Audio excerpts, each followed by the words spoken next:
unit, essentially, is what it is, and it is what they would use to, if the report that we gave you just a few moments ago turns out to be correct, that they have found a second explosive device of some kind inside this building, they'll back that trailer down there, and the bomb squad folks will go in, and they will use that trailer. You see the bucket on the back there, sort of, this is how they would transport the explosive device away from this populated area to try to do something with it. The Justice Department is reporting that a second explosive device has been found in the AP Murrah building in downtown Oklahoma City.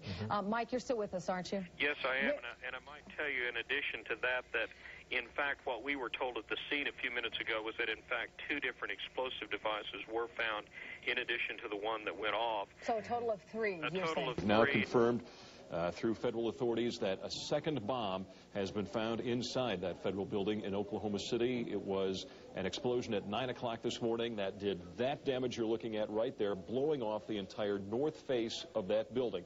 Again, you're looking at the north face there. A second bomb was found on the east side of that building. A bomb squad is on the scene. That second bomb has not exploded. We don't know quite the status yet, if they've managed to defuse it, but it has been confirmed that a second bomb was found on the east side. The report I have is that one device was deactivated. Apparently there's another device, and obviously whatever did the damage to the Murrah building was a tremendous, very sophisticated explosive device. So President Clinton just called Governor Frank Keating, and he says that 3 FBI anti-terrorist teams are en route to Oklahoma City. Right now, they are saying that this is the work of a sophisticated group. This is a very sophisticated device, and it has to have been done by an explosives expert. Obviously, with this type of explosion. The medical teams downtown are unable to get into the wreckage to retrieve more of the injured because of the presence of other bombs in the area. I just took a look down the street at the Murrah building again. I see another bomb truck going, so apparently they're going to try to get out that third bomb that's been talked about. Still a lot of activity around the Murrah building. Security concerns that another one still might go off. Fortunately, it didn't, because the second device that they found, we understand, was even more powerful than the first. They then found a third device, and you can see the look on this woman's face at the fear that she might have to go through the same thing again. They then found a third device, which was also larger than the first.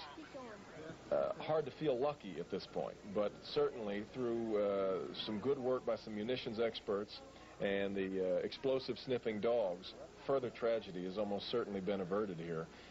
But it was a great stroke of luck that we actually have got diffused bombs. It's through the bomb material that we will be able to track down who committed this atrocity. It would have been an incredible help to have been able to get a hold of those unexploded bombs. Unfortunately, the BATF, according to police and firefighter testimony, were inside removing them and spiriting them away because they had to keep their story straight that there was only one bomb, a truck bomb. Out of hundreds of people we interviewed, we couldn't find a single person who said they'd heard only one explosion.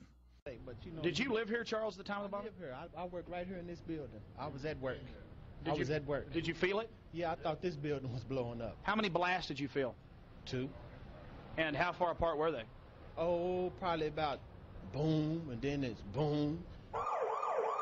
It's a historical fact, part of the public record, that there were multiple devices inside the Oklahoma City building, and that there were at least 2 explosions. The emergency radio transmission transcripts show clearly that the police and firefighters were on the record witnessing the BATF removing unexploded devices. But you see, we have the actual scientific fact. We have the University of Oklahoma's own seismograph reports, as well as the U.S. Geological Survey reports. 2 different scientific institutions showing multiple explosions. But you see, McVeigh would have had to have had accomplices, and that didn't fit in to the federal story, especially if the reality showed that it had to be somebody who had access to a federal building for long extended periods of time. General Benton K. Parton is the former head of Air Force Weapons Development and had over 30-plus years running the Air Force Weapons Development Program. He has multiple engineering degrees. General Parton was amazed by press reports claiming the building had been blown in and that a truck bomb could cause that damage, when even basic understanding of explosive signatures shows that the building was blown not from the outside in, but from the inside out. Within days of the blast, General Benton K. Parton was on the scene. but of course he was barred access. But from video as well as photographs of the columns, it was obvious to any trained eye that the columns had been blown off by shape charges. In a detailed report, the former head of Air Force Weapons Development laid out the physics, the mathematics. It was a physical impossibility for a truck bomb, even made of military-grade explosives, couldn't even begin to approach the damage that was brought against the Oklahoma City Federal Building. Now the seismographs come in. You see, the seismographs first registered one distinct explosion and then a group of explosions so close to each other that they couldn't be separated. You see, the feds had to have a diversionary blast. They had to be able to tell the world that it was that lone nut McVeigh out front. You see, they needed McVeigh's truck bomb outside so they could cover the fact that there was actually explosives inside the structure. And if you look at the actual crater that was there, it was so small it could hardly be measured. But later in media reports, it got bigger and bigger and bigger. Another key piece of evidence that General Parton raises is that a single bomb explosion cannot account for the failure of column B, which was further from the truck bomb than columns B4 and B5, which did not fail. He concludes that the asymmetrical nature of the damage to the Murrah building is one indication of demolition charges were being used in the bombing. In modern history, literally thousands of structures of every type and design have been destroyed commercially to make way for new structures. But that didn't matter to the BATF, the federal government, and the media. They turned structural engineering on its head, demanding, telling the world that a single truck bomb actually did this damage, and with this signature that clearly showed that the building had been blown out, not in. Not only was the scientific and engineering world in shock disbelief, the general public wasn't buying the story because they'd seen what had happened. Now let's go to an actual news report the day of the tragedy.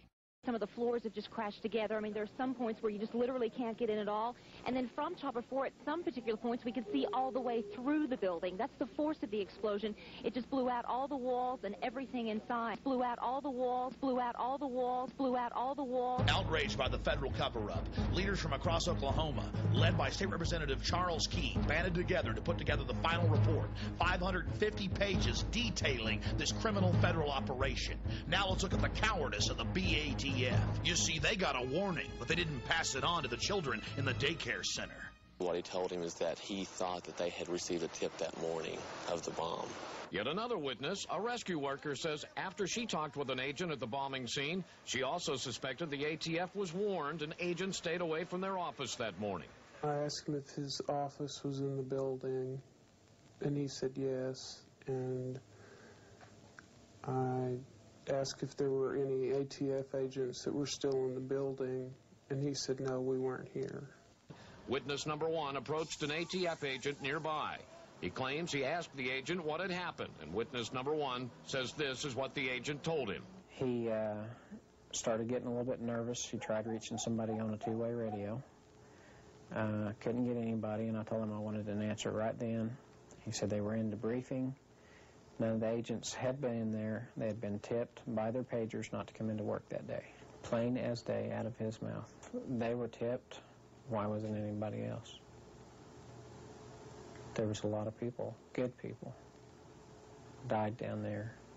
And if they knew, they should have let everybody else know. Oklahoma City paramedic Tiffany Bible, who heroically responded just minutes after the blast on April 19, 1995, swore in an affidavit that when she arrived, the BATF was in full mop gear, bomb gear that takes at least 30 minutes to put on. When she asked them, oh my goodness, were you guys hurt inside the blast? They said, no, we got tipped off by our pagers not to come in today. Agents forewarned about a bomb in Oklahoma City. Did they know the Murrah building was a target? The ATF says no, absolutely not. But tonight in a story you'll see only on the news channel, you're about to hear otherwise from people who were at the Murrah building that morning. We're asking simple questions and we can't get any answers, so it makes us that much more curious, you know. Where the hell were they? The news channel did ask for a private meeting with ATF officials to discuss the credibility of these witness reports. But the ATF refused, saying they had no more to say on the subject. Lee Harvey Oswald acted alone, and so did Timothy McVeigh in Oklahoma City. So we're meant to believe. But hundreds of eyewitnesses reported seeing Middle Eastern men crawling all over this operation. Let's look at John Doe number 2. because I sat there and I seen McVeigh was with another person. Do you have any doubt in your mind that there was a passenger in the Ryder truck? That's even more. I have no doubt there was definitely a